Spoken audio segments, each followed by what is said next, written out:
Rice വേവിക്കാനായിട്ട് വെച്ചിട്ടുണ്ട്. ഇത്തിരി ഉപ്പും കുറച്ച് ഗ്രീൻ പീസാണ് നമ്മൾ ആകെ ഇട്ട് കൊടുത്തിട്ടുള്ളൂ. നെക്സ്റ്റ് ഇവിടെ നമ്മൾ ഇതിനാവശ്യമായിട്ടുള്ള ഒരു കറി ഉണ്ടാക്കാൻ വേണ്ടിയിട്ട് പാൻ ചൂടാക്കാനായിട്ട് വെച്ചിട്ടുണ്ട്. അതിലേക്ക് നമ്മൾ ഓയിൽ ഒഴിച്ചു കൊടുക്കാം. വെളിച്ചെണ്ണ. Okay coconut oil. ഇന്ന് എന്തൊക്കെ ഉണ്ടാക്കണേന്ന് പറഞ്ഞില്ല. ടൊമാറ്റോ റൈസും പിന്നെ നമ്മുടെ ഒരു വെജ് കുറുമയും. കോളിഫ്ലവർ ഇട്ട ഒരു വെജ് കുറുമ. ഇനി ഇത് ഓയിൽ ചൂടായി വരുമ്പോൾ ചൂടായിട്ട് വന്നിട്ടുണ്ട്. കുറച്ച് കടുകിട്ട് കൊടുക്കുക.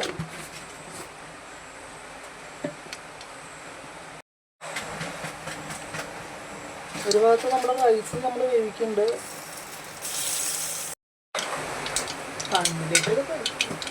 കടുക് കൂട്ടിയിട്ടുണ്ട്. അതിനകത്ത് കുറച്ച്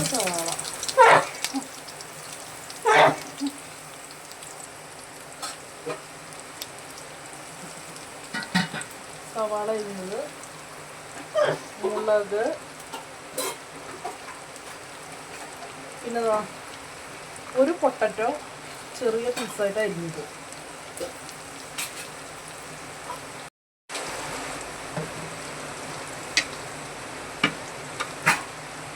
ഇട്ടുകൊടുത്ത് നമ്മളൊന്ന് വഴറ്റാണ്.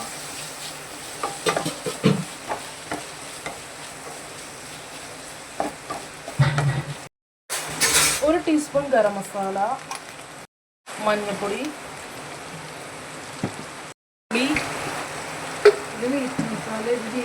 മസാല, അതിലേക്ക് മുളക് പൊടി,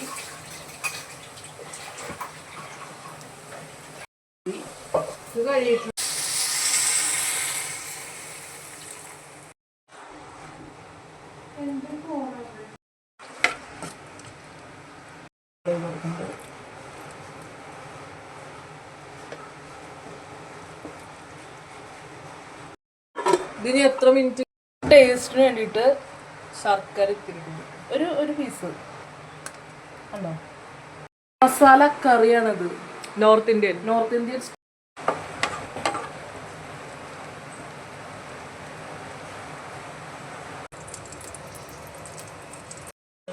എന്തൊക്കെ ഇടാൻ പോണോ അതിലേക്ക്? കാഷ്നട്ട്, കിസ്മിസ് ആദ്യം ഇട്ട് കൊടുക്കുന്നു.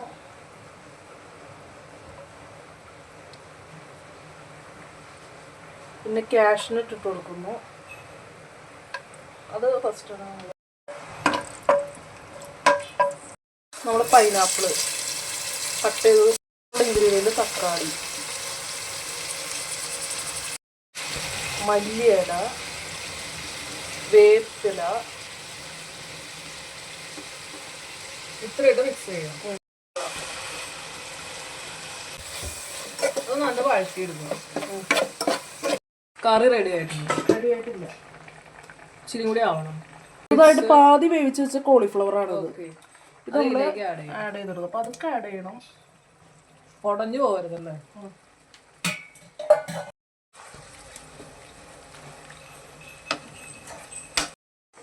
അത്യാവശ്യം ഇട്ട് കൊടുക്കാം.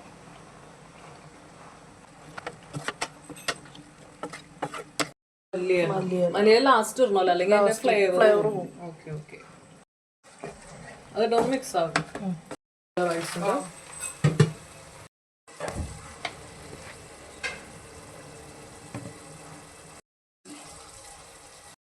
കാശ്മീരി കളറിന് വേണ്ടി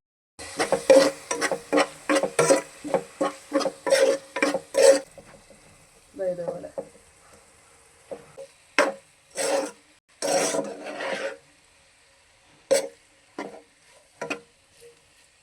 പൊട്ടാറ്റോ റൈസും നമ്മുടെ ഈ ഒരു കോളിഫ്ലവർ പൊട്ടാറ്റോ കറി റെഡി ആയിരിക്കുകയാണ്. ഓക്കെ.